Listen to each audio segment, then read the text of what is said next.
गुरुर्ब्रह्मा गुरुर्विष्णु गुरुर्देवो महेश्वर गुरु साक्षात् परं ब्रह्म तस्मै श्री गुरुवे नमः। 2 दिसंबर सन 1994। कंडू मुनि की कथा गुरुदेव ने हम सबको सुनाई। गोमती नदी के किनारे कंडू मुनि रहते थे। उनका यह संकल्प था कि वे जैसे भी हों भगवान को पाकर के ही रहेंगे। जिन्हें भगवान में अटल विश्वास होता है वे उन्हें पा ही जाते हैं। कंडू मुनि का भी यही हाल था। गर्मी के दिनों में उपली जलाकर उसके बीच में बैठते, बरसात के दिनों में खुले आसमान पे पेड़ के नीचे बैठते, जाड़े में जल में रहते। इस तरह वे साधना करते थे और उन्हें सिद्धियां प्राप्त हो गईं। इंद्र को शंका हो गई, शायद मुनि इंद्रासन प्राप्त करना चाहता हो। अतः उसने उनकी तपस्या को नष्ट करने के लिए प्रलंब लोचा नाम की अप्सरा को भेज दिया। वह आई, उसने मुनि से अनुनय विनय किया और मुनि के पास ही रह गई। अब वह मुनि की सेवा करने लगी। उसने धीमे धीरे मुनि को अपने प्रेम पाश में बांधना शुरू कर दिया। स्त्रियां अच्छे साधकों का जीवन भी नष्ट कर देती हैं। उनसे भी यही किया। मुनि का मन अपने ध्यान साधना से हट गया और उस अप्सरा में जुड़ गया। समय बीतता गया। इस प्रकार करते करते 700 वर्ष बीत गए। उन्हें होश ही नहीं था। एक दिन उन्होंने कहा, सायंकाल हो गई, आज मैंने संध्या नहीं किया। अप्सरा ने कहा, इतने वर्ष बीत गए, आप कभी संध्या करने के लिए नहीं गए, आज क्यों पूछ रहे हैं?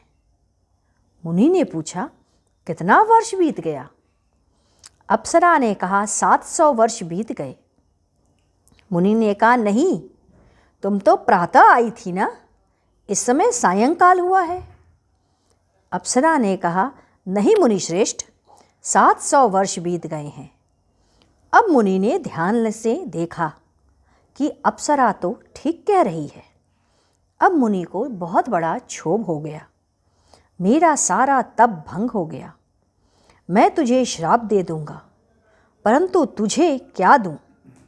तू तो अब चली जा यहाँ से।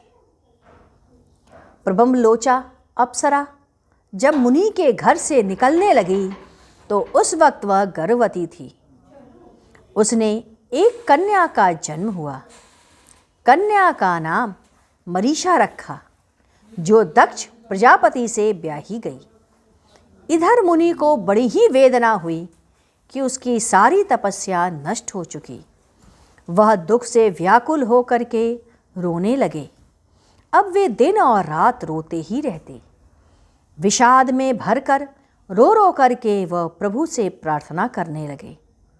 उनकी व्याकुलता बढ़ती ही चली गई और वह विनती करते रहे, हे प्रभु, इतने वर्ष बर्बाद हो गए इस विषय वासना में डूबकर। यह तो बहुत बड़ा घाव दे गई प्रभु। आपकी कृपा से ही मैं बच सका हूँ। उनका मन अब कहीं न लगता। उनकी व्याकुलता सने सने बढ़ती गई। उनकी व्याकुलता इतनी बढ़ गई कि उन्हें भगवान को दर्शन देना ही पड़ा। वे प्रभु के चरणों में गिर पड़े और रोने लगे। भगवान ने कहा, तुम्हारी व्याकुलता के कारण ही मुझे प्रकट होना पड़ा मुनि श्रेष्ठ।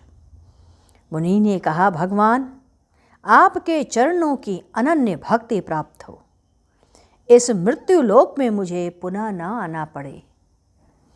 प्रभु ने मुनि की इच्छा को पूरी किया। गुरुदेव ने कहा, यह शरीर यदि वासनाओं में फंसा दोगे तो आवागमन का रास्ता बन जाता है। आते रहोगे और जाते रहोगे। इसके बाद राजा संघ की कथा अगस्त मुनि की कथा यह भी गुरुदेव ने बताई। अगस्त मुनि के पास एक बार सभी देवताओं ने प्रार्थना की कि प्रभु, राक्षस बड़ा ही उत्पात कर रहा है और जब मारने के लिए हम लोग आगे बढ़ते हैं तो वह समुद्र में जाकर के छिप जाता। आप समुद्र को सुखा दें। मुनि समुद्र का पूरा ही जल पी गए और इस प्रकार राक्षसों का संहार हुआ। ब्रह्म हत्या के कारण एक बार इंद्र को इंद्रासन का त्याग करना पड़ा और उस राजा नहुष इंद्र की गद्दी पर बैठे। इंद्राणी का मन गंदा हो उठा।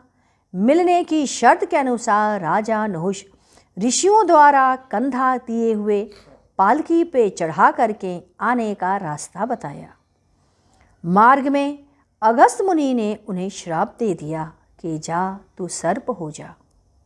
यही अगस्त मुनि तपस्या पर बैठे थे। ब्रह्मा ने कहा, वेंकटेश पर्वत पर जाकर तप करो, वहीं दर्शन होगा। उसी पर्वत पर राजा संघ भी बैठकर तपस्या कर रहे थे। बड़े ही धर्मात्मा थे। सारा दिन भगवान का नाम लेकर रोते रहते, भगवान कब दर्शन दोगे? प्राण छूटना चाहता है। आकाशवाणी हुई, स्वामी तीर्थ पर्वत पर जाओ, वहीं 1000 वर्ष के बाद दर्शन होगा। राजा बड़े ही प्रसन्न हुए और वो उस पर्वत की तरफ चल पड़े। ब्रह्मा ने बृहस्पति और शुक्र को कहा, इन लोगों को दर्शन होना है, उन्हें जाकर कह दो। राजा ने देखा बृहस्पति और शुक्र स्वयं आ रहे। आदर और सत्कार किया। समय आया, राजा शंख और अगस्त मुनि बैठे थे। कीर्तन चल रहा था। रात्रि का 3रा पहर उन्हें स्वप्न हुआ, आज तो आपको दर्शन होगा। जब प्रातः होने को आया, एक विकट तेज प्रकाश निकला। हजारों मुख से अग्नि की लहरें निकल रही हों।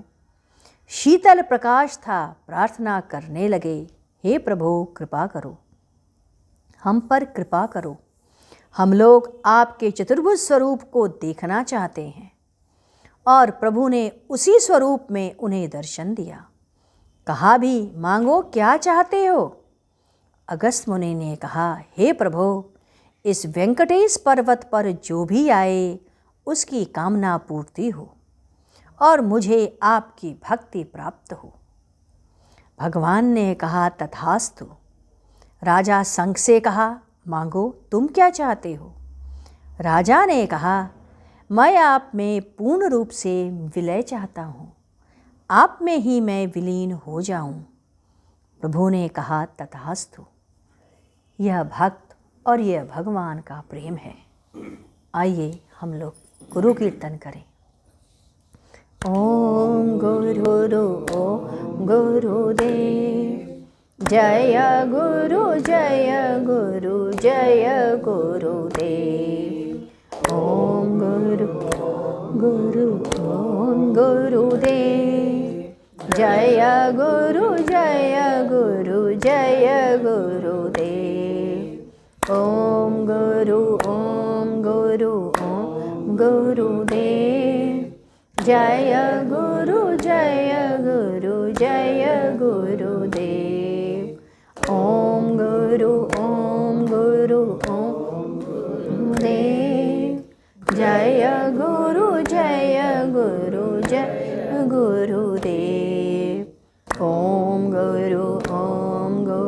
गुरुदेव जय गुरु जय गुरु जय गुरुदेव। ओम गुरुदेव जय गुरु जय गुरु जय गुरुदेव। ओम गुरुदेव जय गुरु जय गुरु जय गुरुदेव। बोलिए सद्गुरुदेव की जय। सद्गुरु तुम्हें शत शत नमन, सद्गुरु तुम्हें शत शत नमन, सद्गुरु तुम्हें शत शत